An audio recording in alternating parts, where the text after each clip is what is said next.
Hello everyone and welcome back to another episode of Building Bots and Talking Thoughts, the unscripted show where I bust open one of these little Blokees boxes and build what's inside and talk about whatever comes to mind. So today we're busting open one of these Galaxy version Transformer 1 boxes and I will cut and see what we get and go from there. Alrighty, so inside the box it comes with two different bags and the little instruction booklet.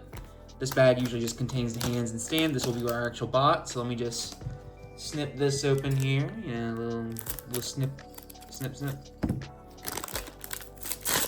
Get those out of the way. Ooh, blue hands. I think that means we got Prime. I can't think of another figure with blue hands. Let's just see if it's Orion Pax Prime or the secret rare. Oh, I think it's the secret rare. That'd be fun. So just snippy. Alright, we got Optimus Prime, very nice. A little Blokees Optimus Prime, or Blokees. I'm still trying to figure out which one it is.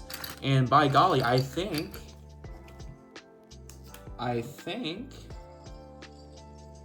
nope, it's just no, is it which rarity is this? Is this the normal one?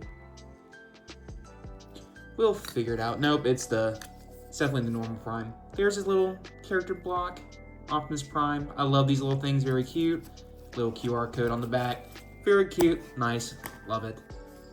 All right, so sorry about that. Anyway, we'll just start out here. Just talk about Prime. Prime or Orion Pax in Transformers 1 was voiced by Chris Hemsworth, known by a lot of people nowadays as his role as Thor, or if you saw him in Mad Max or Furiosa. Those are probably the two most recent things that I can think of that he's been in. No, that's not even true. I'm just blanking on his filmography stuff.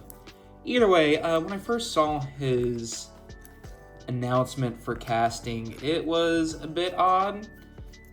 Just because it's not even that I'm necessarily used to Peter Cullen and only Peter Cullen. It's just, I don't imagine someone with a voice like his voicing Orion Pax, who I always knew at the time as this librarian nerd. I was afraid that Hemsworth's voice would be maybe a bit too stoic or something. Either way, I just wasn't completely sure about it, but I decided to wait until I saw the film to be too judgmental. And I remember going through, and I was pretty sold immediately. I was surprised at how fun his performance was starting off.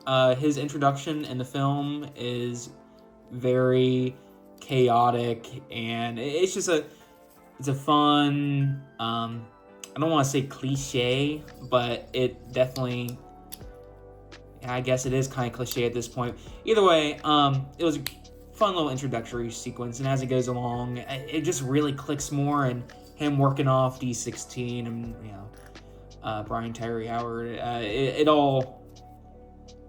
it's all a fairly solid performance. It gets a bit weird though.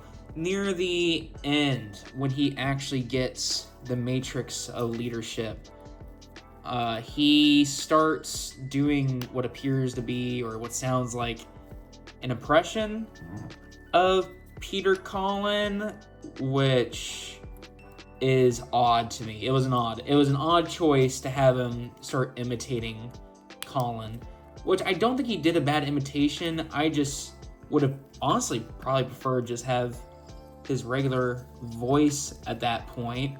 Happens out, I don't know why his voice just suddenly changes to I am Optimus Prime now, I guess. Character development, maybe something happened down there, who knows. But I was very pleasantly surprised by Hemsworth's performance overall. I thought it was a lot better than I thought it was going to be, and I am glad for how it turned out, and glad that we got a good rendition of Orion Pax and his kind of journey to being Optimus Prime, and should be, I thought, hold on a second, I'm being dumb, aren't I? Let me cut real quick. Oh, okay, never mind. See, I'm dumb. So usually in the other builds are these little side bricks that you put here, but no, it's actually attached there. So anyway, like I was saying, his performance was a lot better than I thought, and I really loved what they did with the character of Orion Pax and Prime in the film. I love how Orion started off as more of the rebel. I love him being chased through the city, and I love that D16 is more of the everyday man, just kind of helping out his friend from being a constant nuisance to everyone, to the point where everyone on the subway or train, or is the train a transformer too? Is it just a vehicle? Doesn't matter. Either way, to the point where everyone knows his name coming on. It's like, it's Orion again, being Orion. And it's like, that's fun. It's a fun little detail that shows that Pax was more than just a complete nobody even before he was Optimus Prime, which makes it even doubly funny when all these Autobots who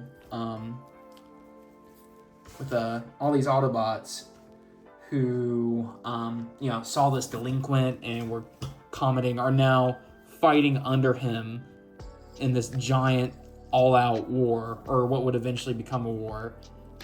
So it'd be like, one day your class clown is now the general of your battalion. And I find that very humorous. I love that so much. But then you get D16, who is the equivalent of your poor coworker who went postal one day because he found out his boss makes 3 times the money he does. And I like what they did with both characters. I did grow up with the whole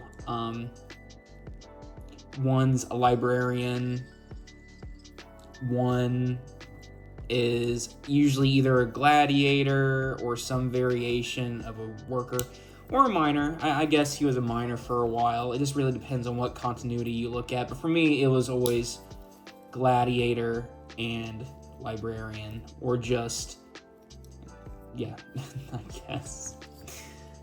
But, so, they did Orion's transformation into Prime a lot of justice, in my opinion. I loved that final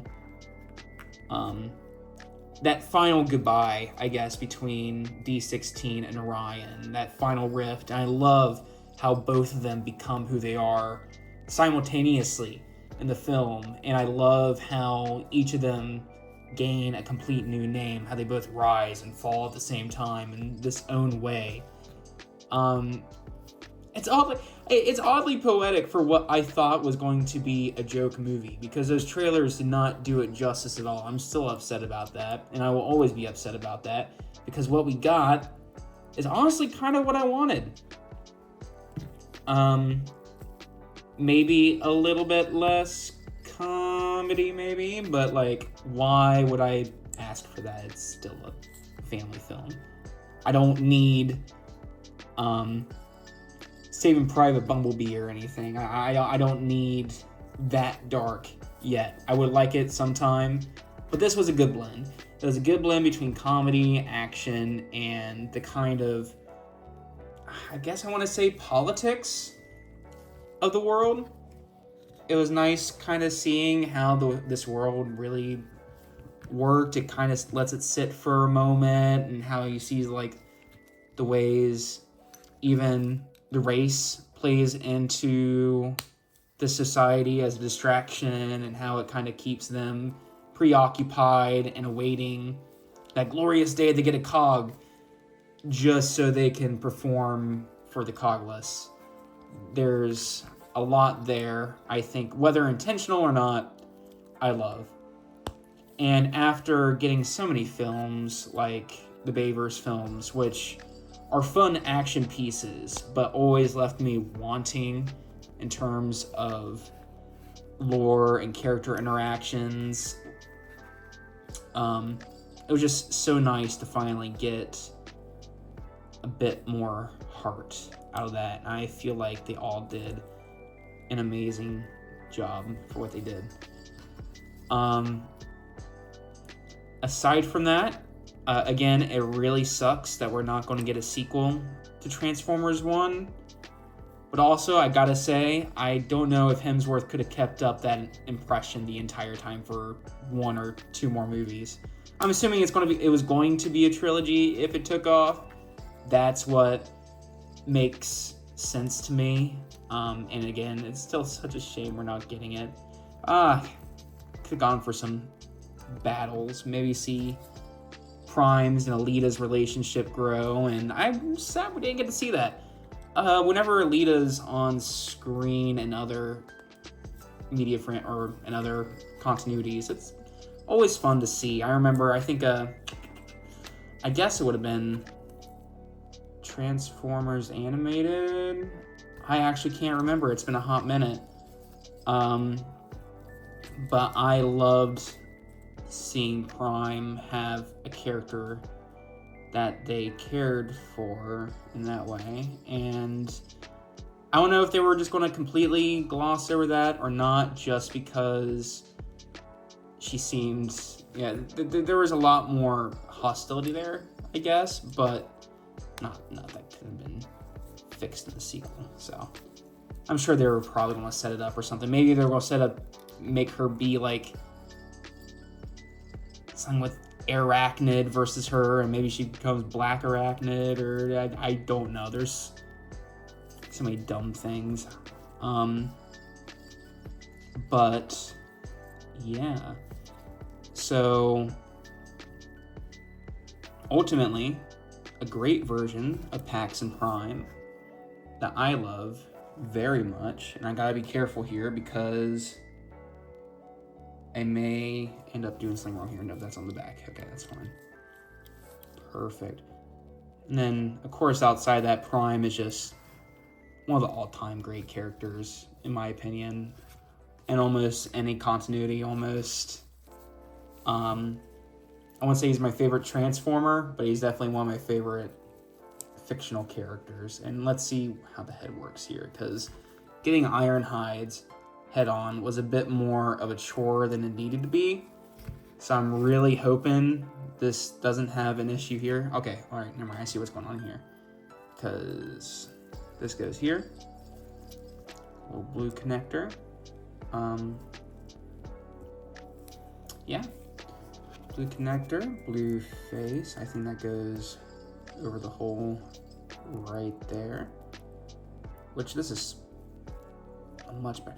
You know what, that is one thing I'll bring up. Something that's kind of sad about these Blokees boxes, I guess, is that there is no Alita 1 you can get, and there's no like Arachnid, so you can't really get all the main cast, which is slightly depressing. And I'm doing this completely wrong. One moment.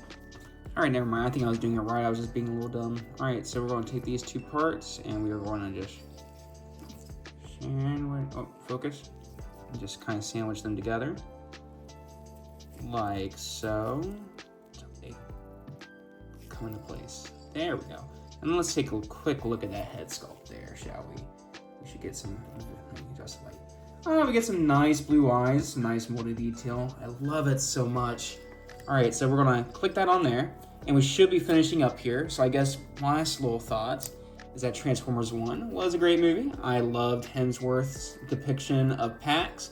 I thought his impersonation later on was a bit odd. I do not think he was a deal breaker, and I kind of wish we saw him in more of these prequel films. It is a shame that we will not, but it is fine. We will get more content down the road at one point or another, and it will all be great. Surely something good will come out of this. So we're going to take his little blade here and attach that at the ball joint, which I think will give it a little... Oh, it does. It gives it a little give. Very nice. And then I think that completely finishes up Blokees Prime. So we're just going to take another one of these hands here because he has a little gun. Put that in. Add the little gun. And then there we have Blokees Prime, ready to go and ready to fight off the evil hordes of well, I guess the Decepticons don't really exist as we know them yet. So here we have him all completed, ready to go. The build is very fun. It's probably one of my favorite builds yet, just because of the smokestacks and back piece there. I love this little gun design we got going on here. It's very futuristic. I don't remember seeing him use this in the film. I'm probably an idiot. But, like, we'll see. I love this translucent blue axe here. I love how it's on the ball joint too, so it gets a little bit of articulation. You can really get some good movement here if you know stop motion, I'm sure.